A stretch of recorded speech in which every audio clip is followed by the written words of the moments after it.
Salut à toi, je suis Lexane, une des coachs de Helix Coaching et aujourd'hui je vais voir avec toi les éléments et les conseils essentiels pour avoir une bonne nage du crawl. Un des premiers points que je souhaite aborder avec toi est la position de ton corps dans l'eau. Si tes jambes tombent au fond du bassin, ça veut dire que tu n'es pas assez gainé. Il faut serrer le ventre, serrer les fesses et travailler ces exercices de position que je pourrai t'expliquer dans une prochaine vidéo. Dans un deuxième temps, il est essentiel d'avoir un bon battement de jambes. Ce battement part des hanches, va jusqu'au genou et se termine à la cheville. Il est important d'avoir une bonne mobilité de ces trois articulations si tu veux avoir un bon battement. De plus, il ne suffit pas de faire des grands mouvements. Des petits mouvements réguliers, rapides et intenses suffiront largement pour te propulser et aller beaucoup plus vite que si tu fais des trop grands mouvements et que tu perds de l'énergie. La respiration est une des choses les plus techniques pour la nage du crawl. Elle fera l'office d'une prochaine vidéo, mais je te parle déjà des grandes lignes à avoir. Dans l'idéal, il faudrait que tu respires tous les 3 temps afin de pouvoir changer de côté. Il ne faut pas oublier que ta tête doit rester collée à ton bras lorsque tu respires et il faut sortir le moins possible de parties de ton corps pour éviter une rotation trop importante de ton tronc lorsque tu nages.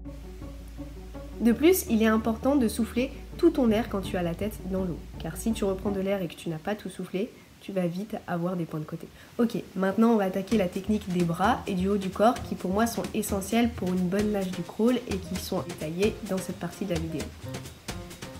Le plus important est déjà de baisser la tête. Tu vas regarder le sol plutôt que de regarder devant toi.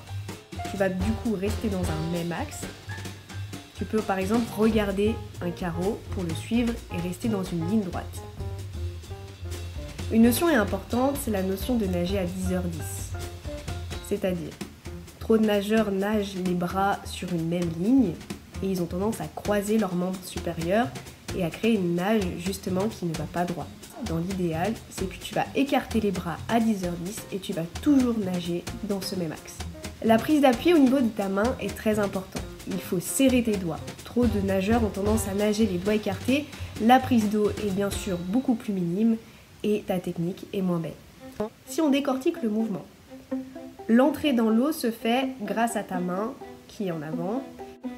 Une fois que ton épaule et ta main ont été bien cherchées loin devant et ont glissé, donc tu peux attendre 1 seconde pour glisser, aller chercher loin devant, et la prise d'eau se fait par la suite. Donc ça veut dire que tu vas plier légèrement les coudes et tu vas faire une prise d'eau que ça part de la main, l'avant du bras, au niveau de ton coude jusqu'à ton épaule.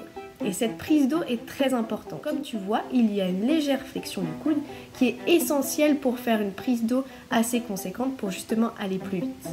Le système de propulsion est aussi important.